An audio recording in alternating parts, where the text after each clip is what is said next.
सुर्खियों में। नमस्कार, हमारे खास कार्यक्रम सुर्खियों में आपका स्वागत है। मैं हूं आपके साथ दीपा सिंह।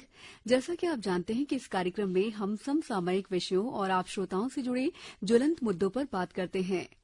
देश ने कोविड-19 वैक्सीन की 200 करोड़ खुराक का विशेष आंकड़ा पार कर लिया है। प्रधानमंत्री नरेंद्र मोदी ने विज्ञान में उल्लेखनीय विश्वास दिखाने और इस उपलब्धि के लिए देशवासियों की सराहना की है। उन्होंने इस अभियान में डॉक्टरों, नर्सों, अग्रिम पंक्ति के कर्मियों, वैज्ञानिकों, नवोन्मेषियों और उद्यमियों की भावना तथा दृढ़ संकल्प की भी सराहना की है। आज हम इस महत्वपूर्ण उपलब्धि पर बात करेंगे। साथ ही कोरोना से बचाव के लिए प्रिकॉशन डोज कितनी महत्वपूर्ण है, इन विषयों पर चर्चा करने के लिए हमारे साथ मौजूद हैं संचालक टीकाकरण अधिकारी डॉक्टर संतोष शुक्ला और यूनिसेफ की स्वास्थ्य विशेषज्ञ डॉक्टर वंदना भाटिया। आप दोनों का बहुत बहुत स्वागत है कार्यक्रम में। नमस्कार। डॉक्टर शुक्ला, आपसे कार्यक्रम की शुरुआत करना चाहेंगे। सर, 200 करोड़ का आंकड़ा हमने पार कर लिया है सिर्फ 18 महीने में। कितनी बड़ी उपलब्धि है हम सबके लिए? ये भूतो न भविष्यति। मेरे को 37-38 साल हो गया है टीकाकरण कार्यक्रम में। अनेक वैक्सीन को लॉन्चिंग होते हुए देखा है, उसकी सफलता की सीढ़ियां चढ़ते हुए देखा है।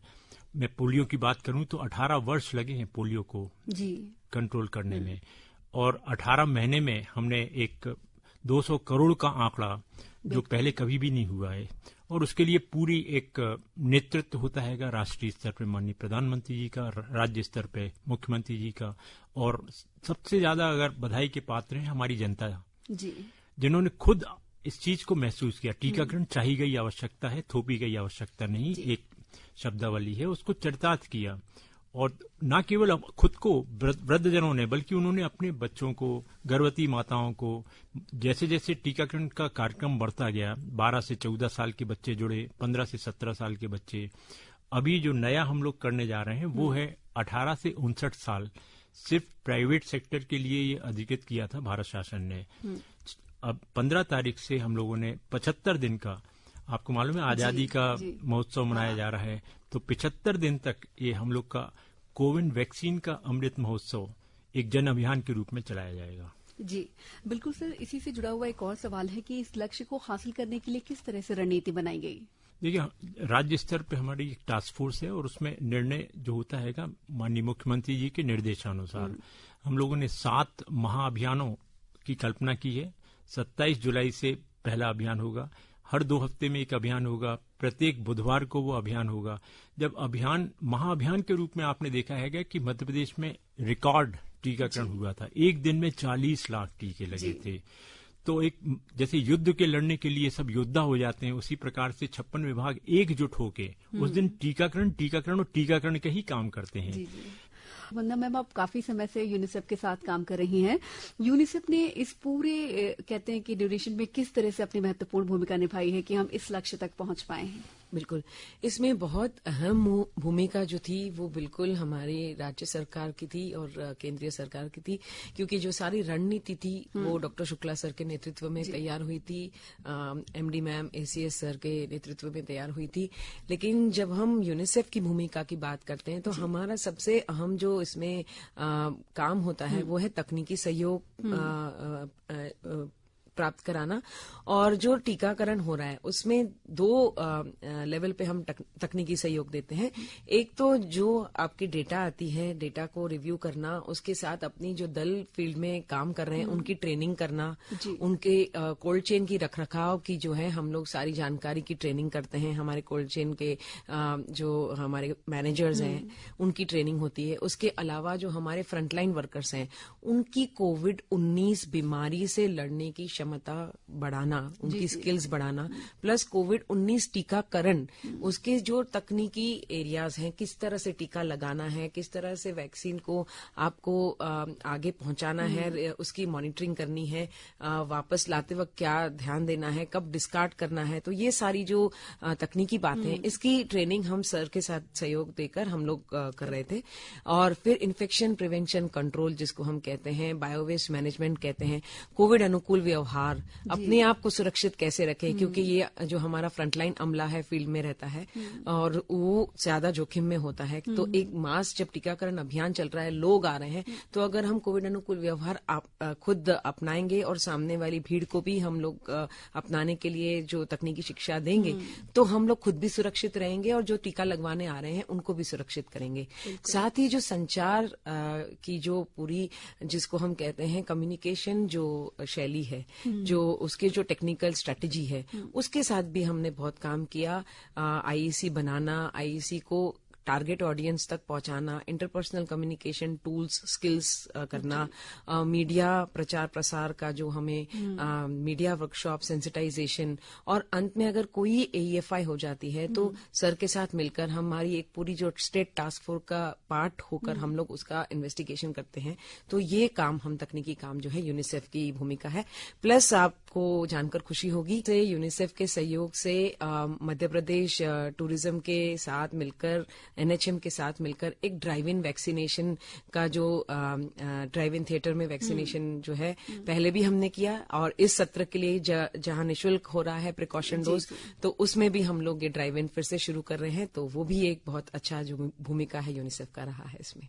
डॉक्टर भाटिया, एक और छोटा सा आपसे सवाल था कि काफी लंबे समय से ये टीकाकरण अभियान चल रहा है, तो ऐसे में लोगों को मोटिवेट करना अपने आप में बड़ा एक चैलेंजिंग है, तो उसके लिए क्या कुछ किया गया यूनिसेफ की तरफ से?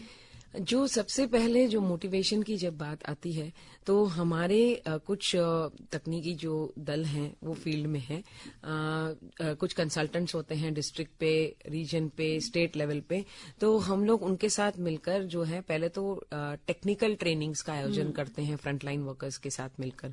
दूसरा जो हम आयोजन करते हैं कि हम खुद फील्ड में जाकर उनके साथ में उनको ऑन साइट मॉनिटरिंग की जो है हम लोग जो उनके हैंड होल्डिंग करते हैं, मेंटोरिंग करते हैं, हम उनको तकनीकी जो है बारीकियां समझाते हैं, दिखाते हैं। सर के साथ हम मिलकर एक टेलीकॉलर सेल बनाया है। उस टेलीकॉलर सेल से हम फोन करके जो एक चेकलिस्ट बनाई है, जिससे हम उनकी पता लगाते हैं कि क्या दिक्कत आ रही है उनको फील्ड में, और उनकी कोई डेली समस्या हो रही है जो हम यहाँ से सुलझा सकते हैं, जो सर के अवगत करा के हम तुरंत उसका समाधान निकलवा सकते हैं सर के नेतृत्व में।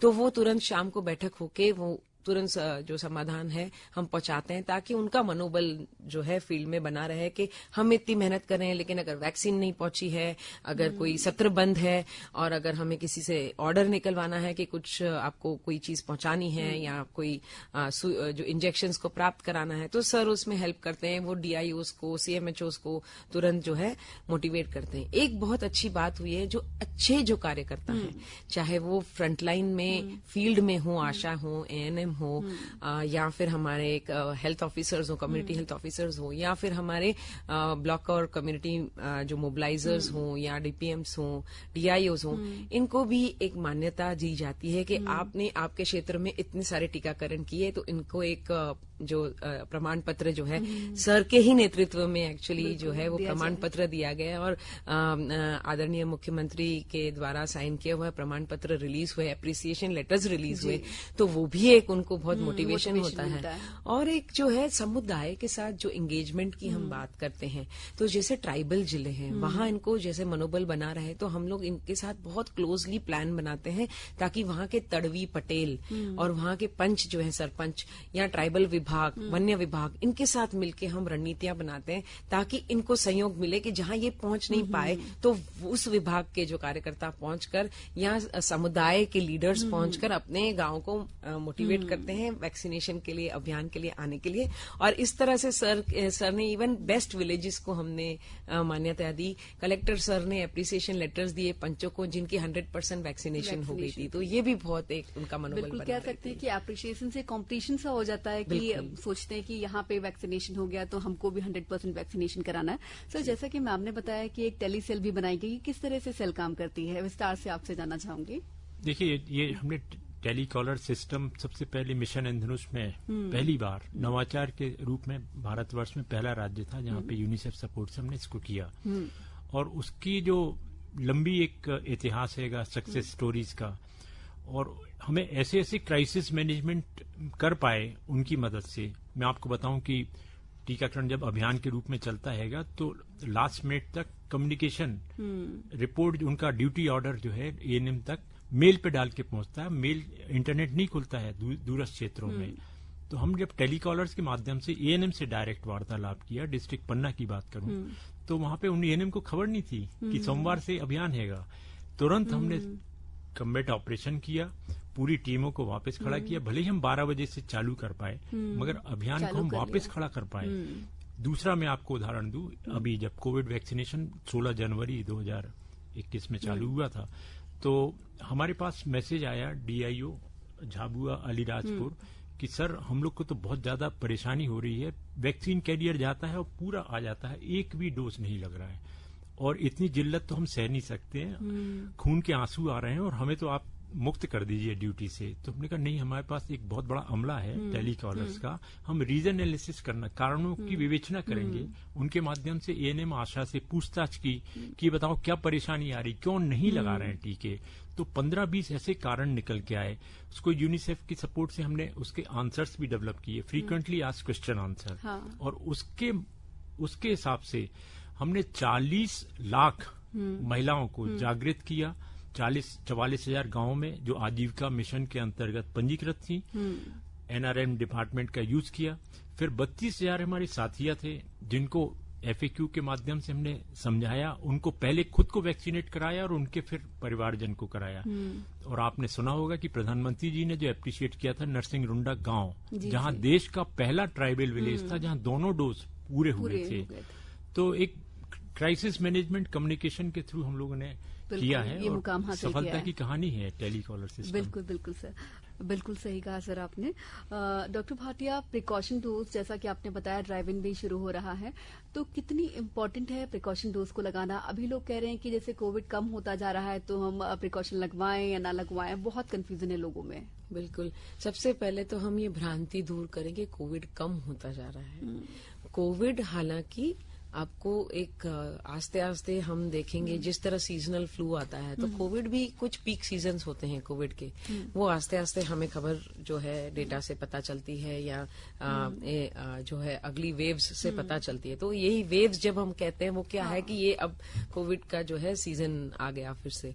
लेकिन अगर हमें कोविड जो है उसकी बचाव और की जो रणनीतियों के बारे में अगर हम जाने, तो सबसे जो हमारा बड़ा सुरक्षा कवच है, आप खुद ही अगर आप याद करके देखें तो पहली वेव हमारी बहुत खतरनाक रही। जब तक वैक्सीन इतने नहीं लगे थे, पहले डोज इतने नहीं लगे थे, फिर आस्ते आस्ते पहला डोज लगा, दूसरा डोज लगा, तो आपकी जो सेकेंड वेव्स थी वो थोड़ी सी माइल्ड होने लगी, उसमें डेथ्स की रिपोर्ट आपको इतनी नहीं आई। और अब जैसे जैसे होता जा रहा है तो आपकी जो गंभीर बीमारी से बचाव जो है वो आपकी वैक्सीन करती है। अगर आपकी वैक्सीन का संपूर्ण डोज लगा हो, पहला, दूसरा और प्रिकॉशन डोज, तो आपको उसकी जो सुरक्षा देती है गंभीर बीमारी से, जिसमें आपको शायद आईसीयू में बहुत गंभीरता से एकदम बीमार होने पर भर्ती ना होना पड़े, वो आपको वैक्सीन करती है।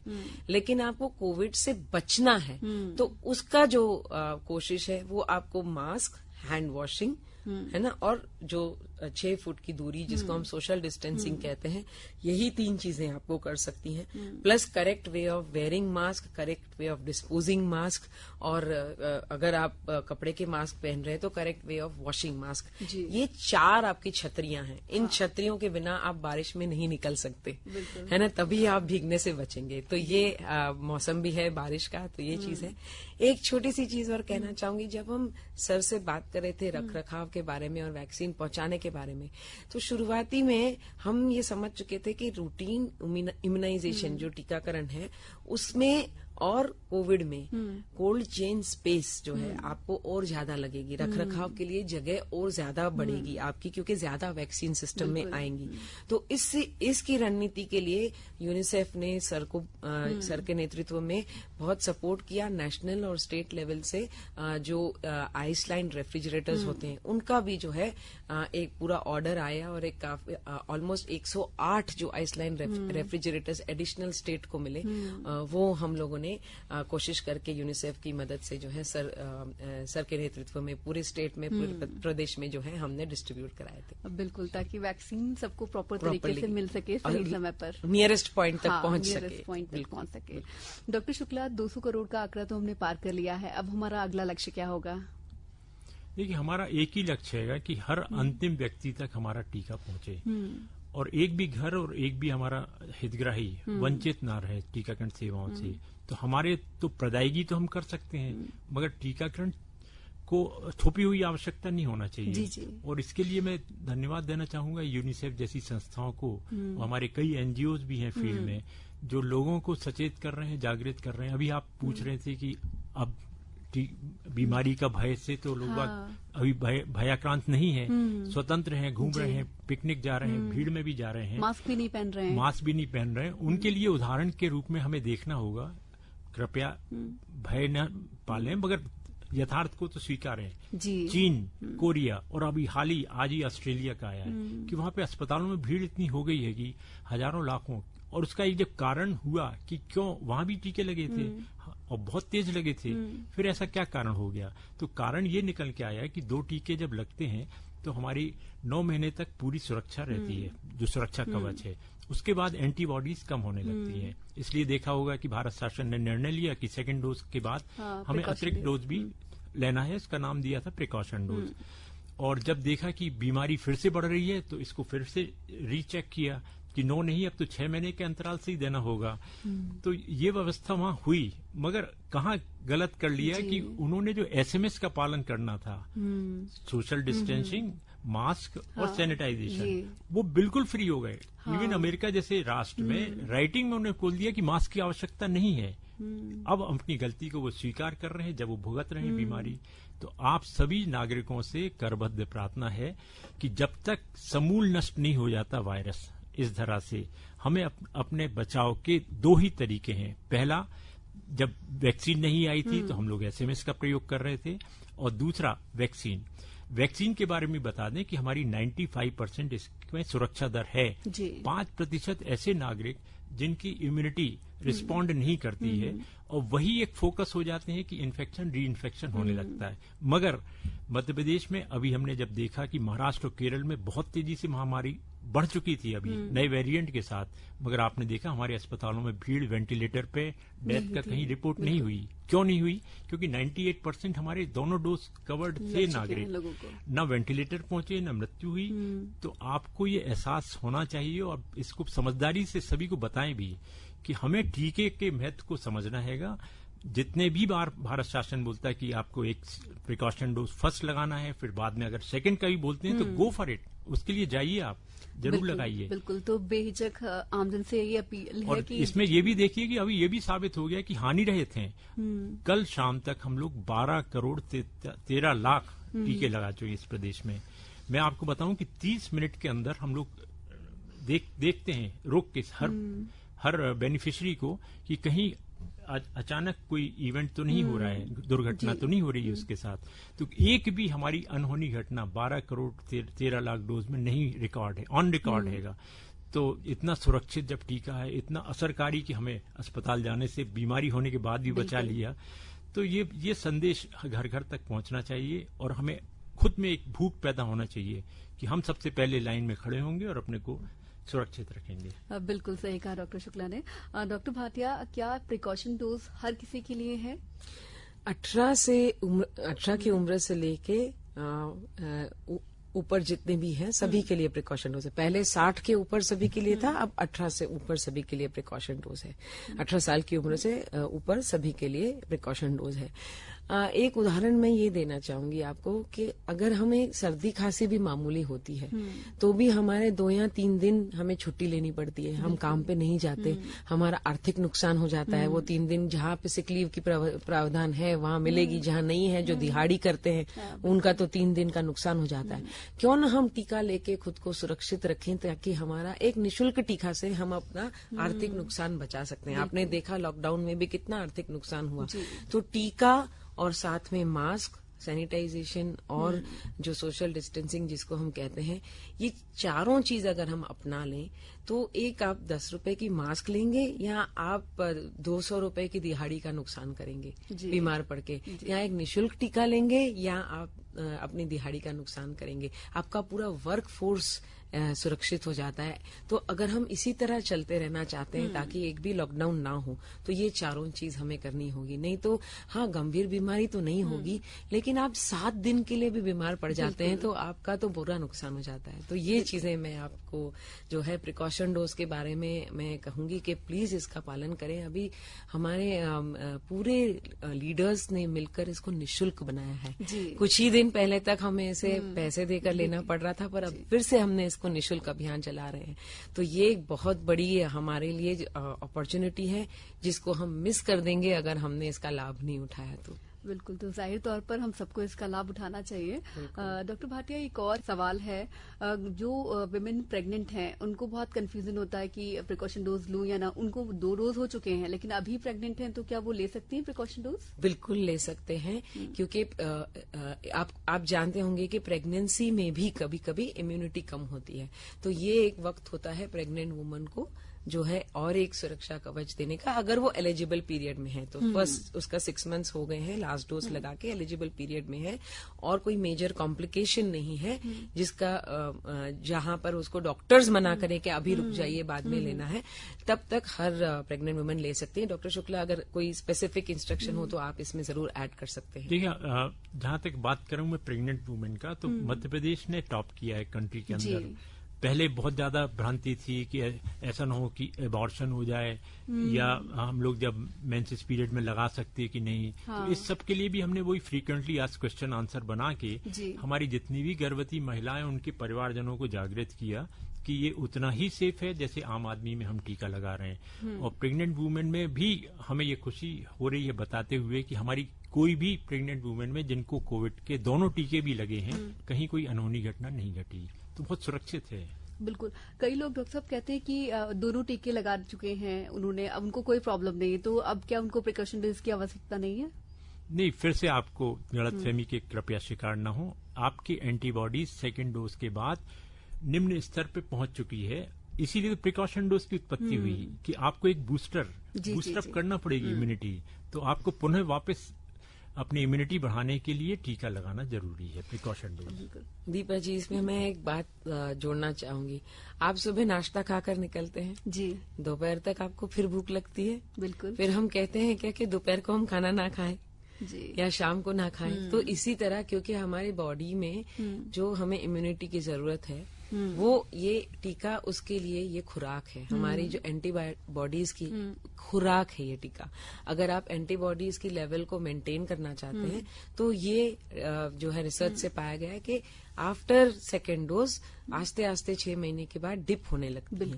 तो जब आपकी एंटीबॉडीज डिप हो रही हैं, जैसे सर ने बताया, तो आपको एक खुराक और चाहिए उस एंटीबॉडी के लेवल को फिर चढ़ाने के लिए जो आपका सुरक्षा कवच बनती है। यही एंटीबॉडीज हैं जो आपको कोविड-19 इन्फेक्शन से लड़ने की रोग प्रतिकार शक्ति देती हैं। तो उस रोग प्रतिकार शक्ति को बढ़ाए रखने के लिए ये 3रा डोज आपके लिए उचित है।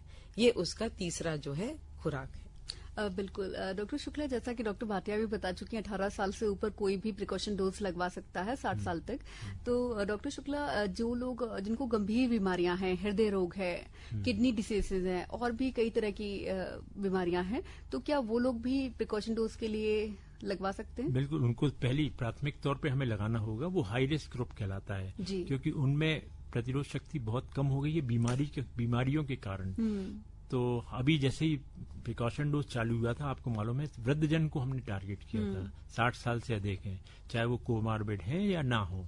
इसमें हमने दिव्यांगों को भी जोड़ा था और मध्य प्रदेश शासन ने एक और नवाचार किया था, वो था हमारा कैदी लोगों को। तो कैदी लोगों को भी हमने जेल में जाके लगाए टीके। तो हम हर हर पहाड़ नदी किसी चीज की चिंता फिक्र नहीं करी। हम हेड्स ऑफ टू हमारी टीम जो फ्रंटलाइन वर्कर हैं, आंगनवाड़ी, आशा और एएनएम, उन्होंने ना दिन देखा ना रात देखा, लगातार काम करते रहे। इसीलिए आज माननीय प्रधानमंत्री जी ने इस देश में पहली बार मैं देख रहा हूँ 38 सालों में टीकाकरण का काम करते हुए 3 बीमारियों की हमने एलिमिनेशन में काम किया है। स्मॉल पॉक्स किया है, polio eradication, mother neonatal tetanus में कभी भी किसी लेवल पे प्रधानमंत्री जी द्वारा हस्ताक्षरित प्रशंसा पत्र नहीं दिया गया।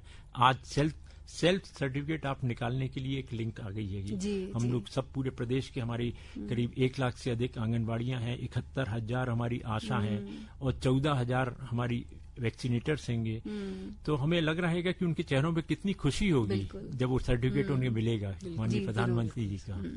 डॉक्टर साहब, एक और सवाल बड़ा इंटरेस्टिंग है। लोग कह रहे हैं कि कोविड के सेकेंड डोज के बाद वो उनको दोनों डोज हो गए थे लेकिन वो पॉजिटिव हो गए हैं, तो अब उनको प्रिकॉशन डोज कितने दिन बाद लगवानी चाहिए या नहीं लगवानी चाहिए? बहुत ही अच्छा सवाल आपने किया। ऐसे लोगों के जो निर्देश हैं वो ये है कि अगर पॉजिटिव हुए हैं तो उसके बाद 3 महीने के अंतराल के बाद आप टीका लगा सकते हैं और लगाना जरूरी भी है, क्योंकि आपको बीमारी ने जकड़ा था और अब उसके कॉम्प्लिकेशन आपके शरीर में और आगे न बढ़ते रहें, इसलिए आपको रोकथाम के लिए जरूरी है कि बीमारी के फैलाव के रोकने के लिए। बिल्कुल, जैसा कि ये आपने बिल्कुल सही बताया कि बहुत लोग बोलते हैं कि इम्यूनिटी बूस्ट हो गई, अब तो हमको प्रिकॉशन डोज की जरूरत ही नहीं है, तो ये एक मिथ है, कह सकते हैं डॉक्टर भाटिया? बिल्कुल बिल्कुल, ये एक मिथ है। इम्यूनिटी की लेवल हमारी डिपेंडिंग ऑन सिचुएशन, हर एक की बॉडी टाइप अलग होती है और हर एक की अलग अलग जो रोगों से कोई ग्रसित होते हैं। किसी को हाइपरटेंशन है, डायबिटीज है,